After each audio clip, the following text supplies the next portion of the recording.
Welcome back to our channel অন্তিকার daily ব্লগে। তোমাদের সবাইকে অনেক অনেক ভালোবাসা, ছোটো ভালো সবাই প্রণাম। আর এটা হচ্ছে আমাদের আজকে কালী পুজো হয় ভাসান।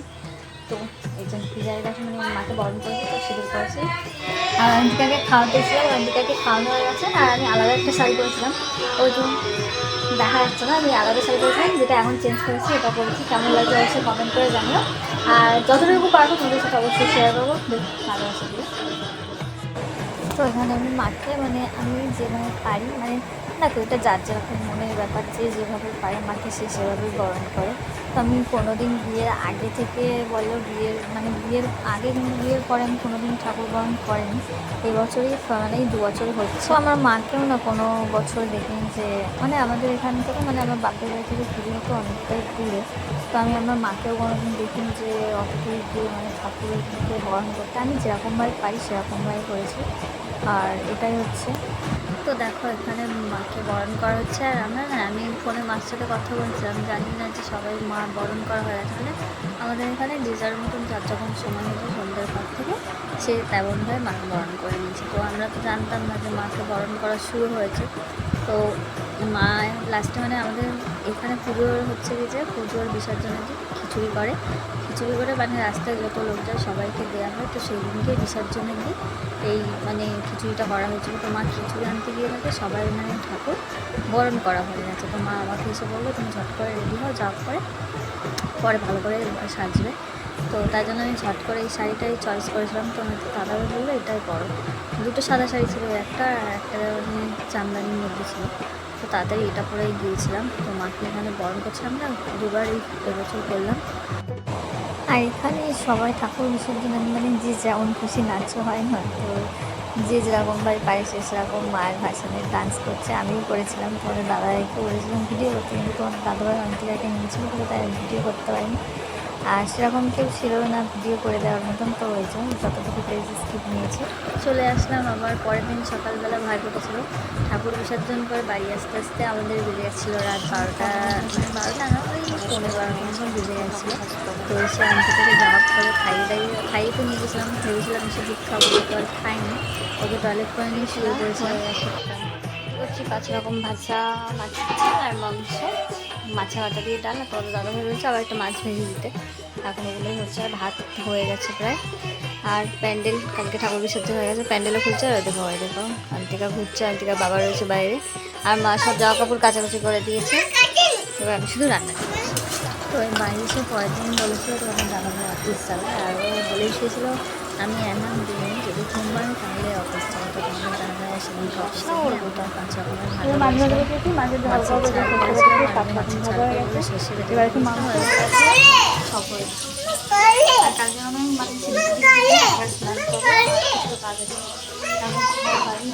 অবস্থা হয়েছে সেগুলো এখন ঠিক করতে হবে।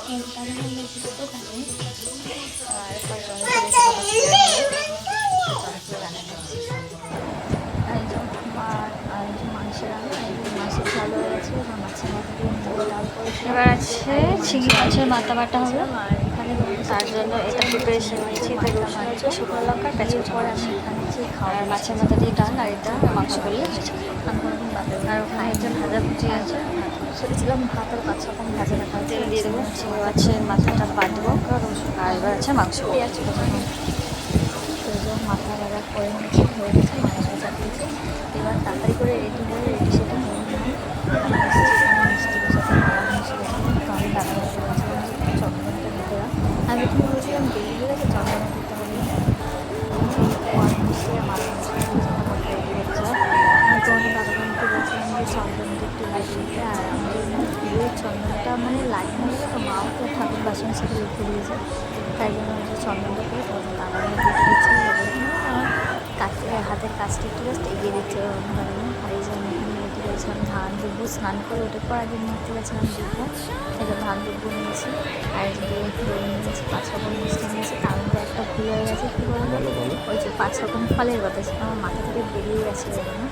আর এদিকে তোমাদের অনেকটা মাইনা করছিল যে ওকেও ফোটা দিতে হবে। দেখো ও চিৎকার করছে, বাবা হচ্ছে না সব কিছুতে ওকে মানে সব কিছু বিয়ে করতে হবে না। তো তাও মা মা পরের সামনে আমি ওর একটা ফোটা দিয়ে দিলাম। মাথায় আছে ধান। ধরে বসে থাকো, মাথায় হাত দিয়ে বসে থাকো। আমার ফোটা ভাই এই আঙুল দিয়ে জানো? এই যে দেখো এটা, হ্যাঁ বলো। হুম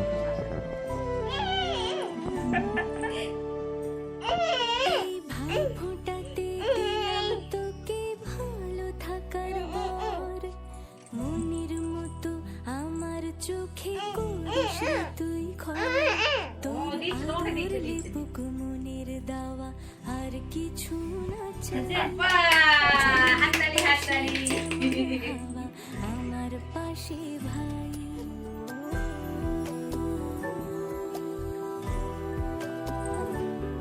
যদি ইচ্ছে করে তুই আমাকে আমার সব দে আমার দাঁড়াও বেরিয়ে বেরিয়ে দাও।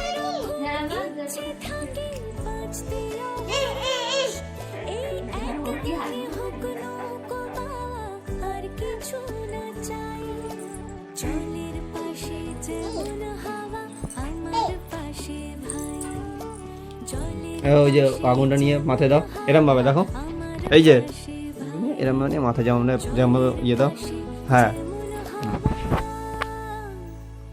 আমার পাশে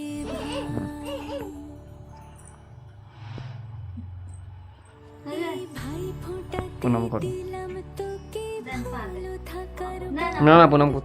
মনের মতো আমার চোখে করিস রে তুই ঘর তোর আদর লেপুক মনের দাওয়া আর কিছু রাতে বল।